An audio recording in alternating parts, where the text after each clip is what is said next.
Baik, saya lanjutkan. Apa saja yang kita periksa dari pihak ibu ya? Kenapa kok videonya terputus Bu Kiki? Iya, karena ada gangguan suara-suara WA. Padahal saya recording ini kalau Anda mau tahu ya, recording ini mesti malam-malam jam 11 malam ya, ataupun jam di atas jam setengah 11 malam mesti. Nah, yang pertama, setiap masalah atau tanda-tanda bahaya.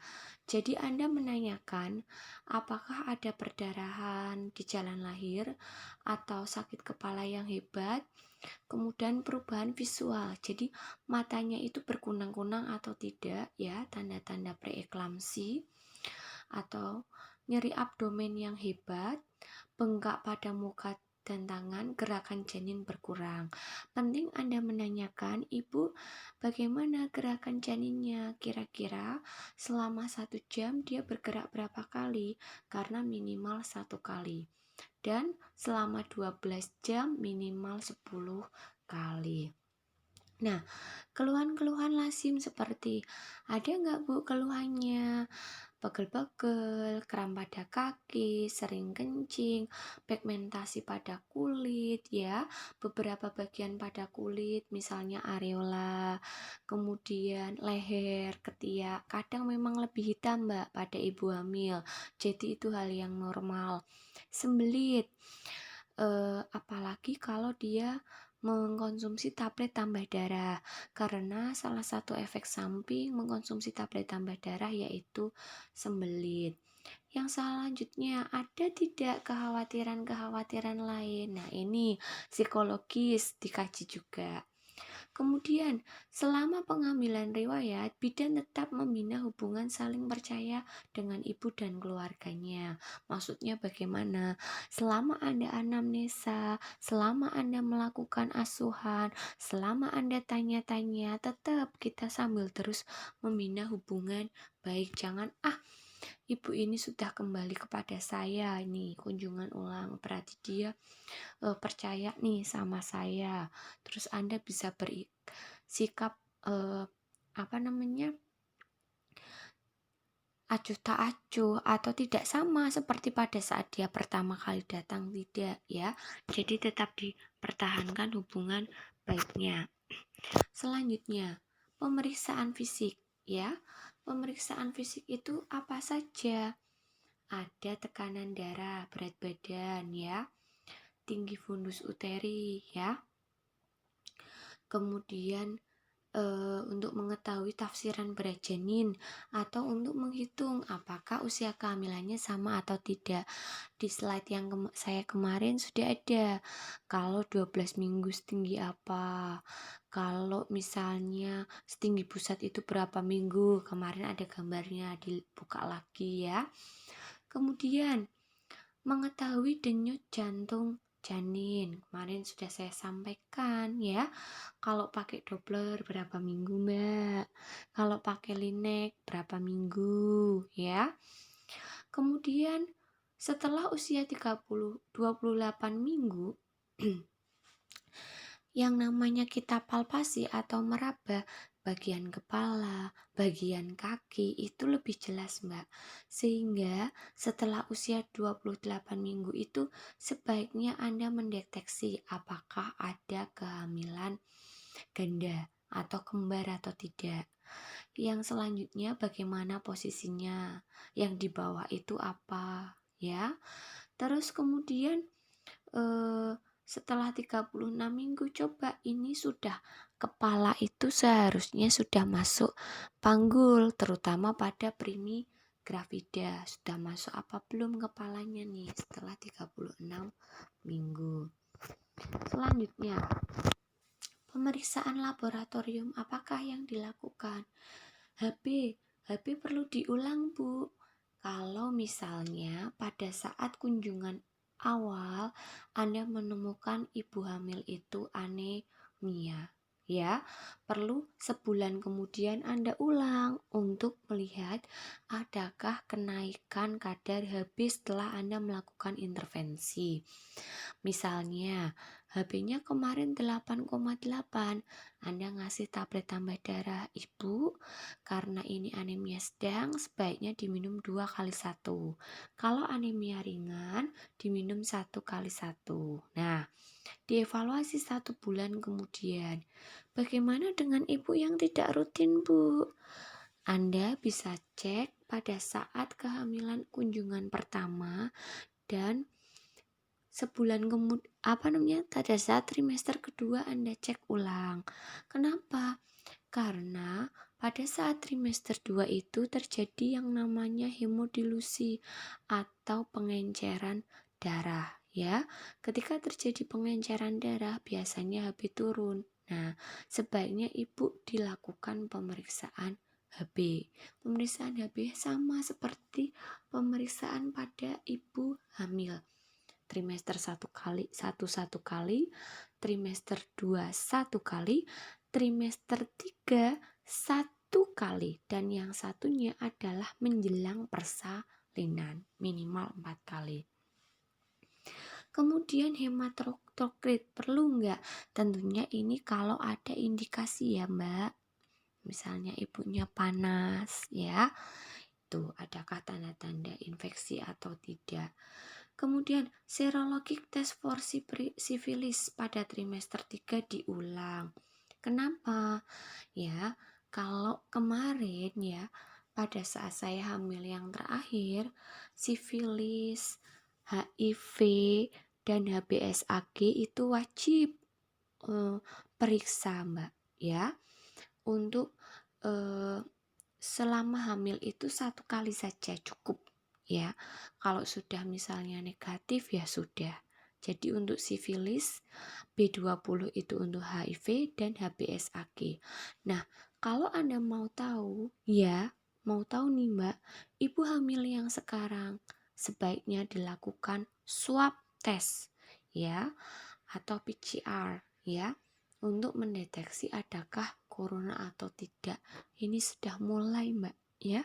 Jadi ibu hamil diminta untuk periksa swab. Sudah ada nomor antriannya di rumah sakit darurat COVID itu ya. Kemudian kultur untuk gonokokus, karena kalau dia gonokokus itu penyakit apa Bu? Ya, gonore pada ibunya ya. Jadi kalau misalnya ibu itu mengalami penyakit gonore, sebaiknya anak itu tidak lahir per vaginam. Karena itu kan jenis penyakit menular seksual. Karena itu bisa menyebabkan bleuremia pada mata bayi, ya. Jadi sebaiknya kalau ada penyakit itu bayi tidak lahir per vaginam. Adakah protein urin? Ya, tentunya ini ada indikasi. Kalau misalnya ibunya itu, saya kok matanya berkunang-kunang ya Bu, kakinya tiba-tiba pas kunjungan ulang bengkak-bengkak. Nah, tidak ada salahnya Anda melakukan pemeriksaan protein urin. Atau dia merasa bagian belakang saya ini di daerah ginjal itu rasanya pegel sekali ya, karena protein urin itu untuk mendeteksi adakah protein di dalam urin ibu ya. Bisa penyakit ginjal ya, ginjalnya kotor karena air yang dikonsumsi tidak bersih ya, atau dia lebih sering makan minum yang bisa menyebabkan gangguan pada ginjalnya, atau karena memang ada tanda-tanda preeklamsi.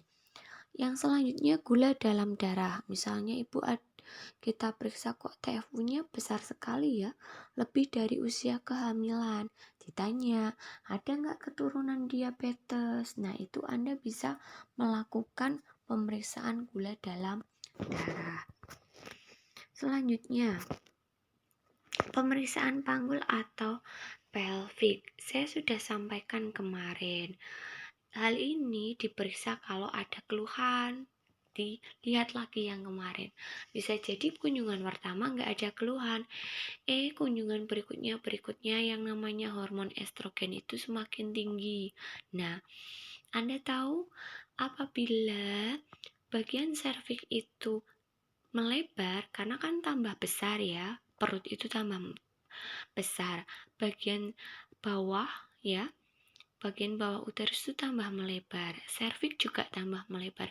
Itu pembuluh-pembuluh darah di sekitar itu semakin menipis dan lendir semakin banyak, Mbak, ya. Selain dipengaruhi oleh hormon, hal tersebut juga memengaruhi kenapa ibu itu cenderungnya keputihan. Nah, kalau tiba-tiba muncul keputihan, tolong ditanyakan supaya tidak terjadi seperti yang saya sampaikan di slide kemarin, ya. Ada jamur pas lahir. Dipastikan juga ada tidaknya KPD, ya. Tahu-tahu KPD-nya itu rembes. Ada kasus seperti ini, Mbak. Itu yang mengalami bidan ya, teman saya sendiri. Pada saat dia mau melahirkan ya, di USG ternyata air ketubannya itu sudah sedikit. Bayinya itu sepsis ya, sudah dikandung 9 bulan. Bayinya sepsis, bertahan di luar hanya 17 jam, Mbak. Akhirnya meninggal karena bidan itu tidak menyadari bahwa air ketubannya itu ternyata keluar meskipun hanya sedikit.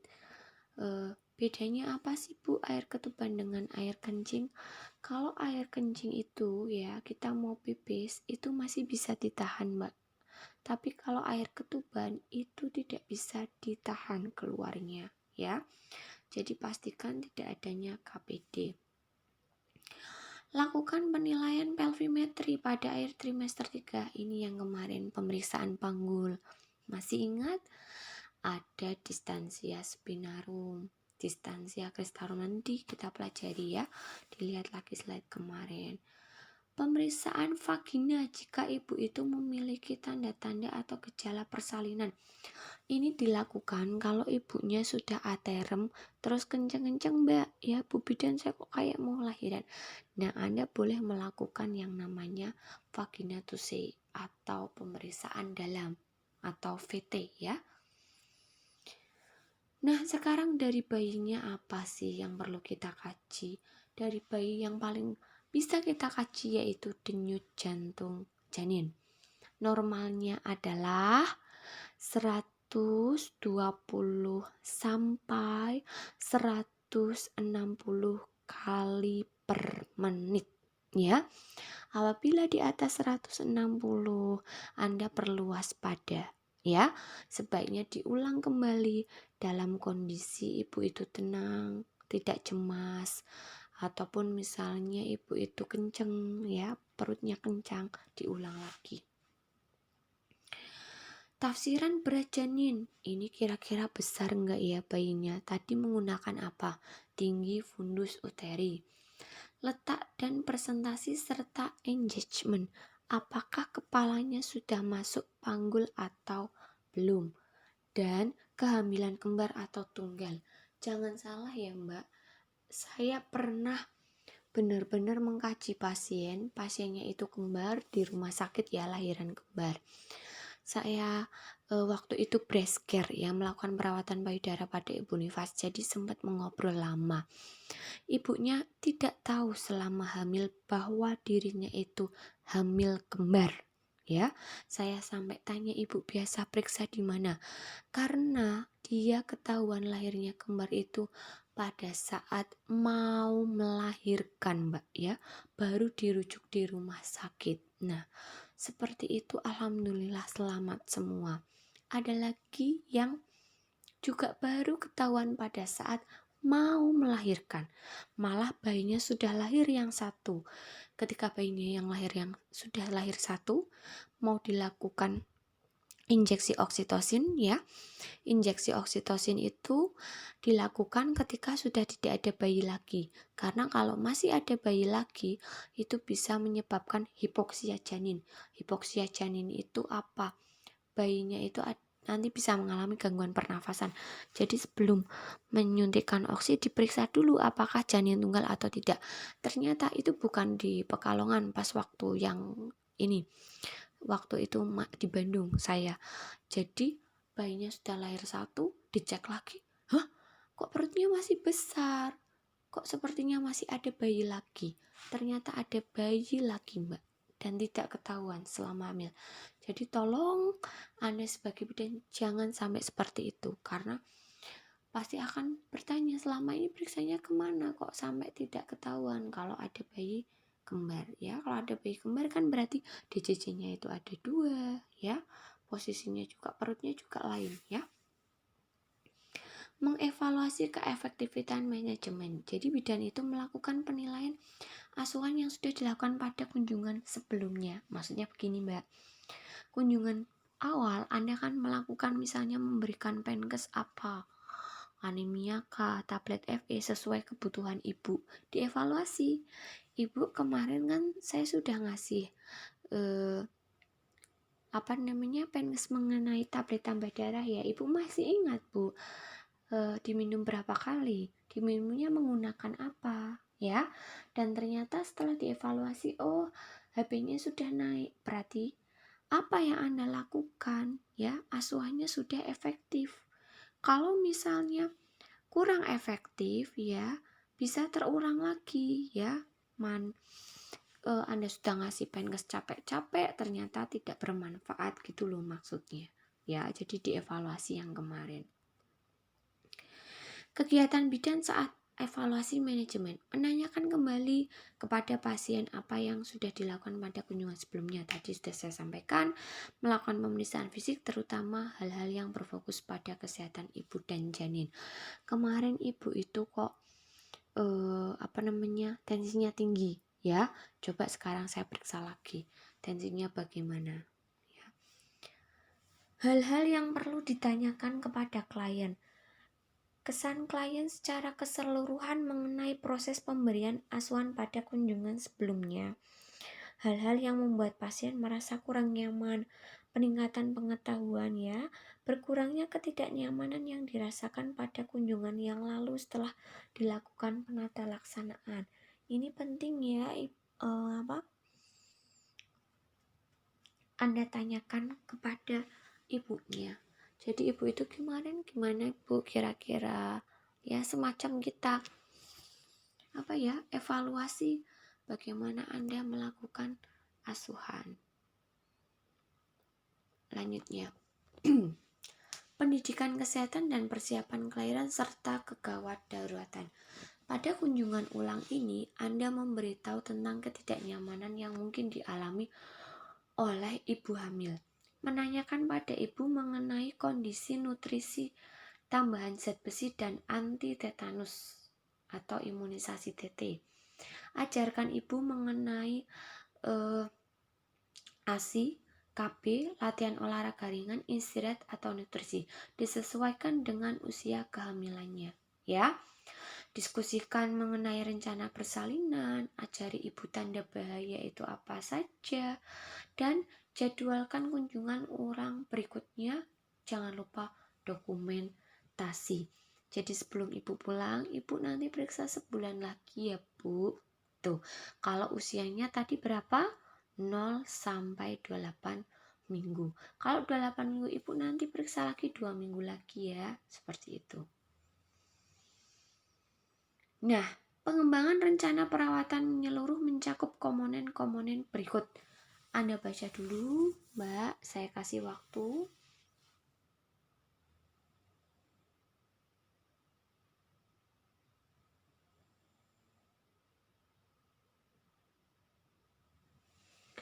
Anda baca semua item di sini.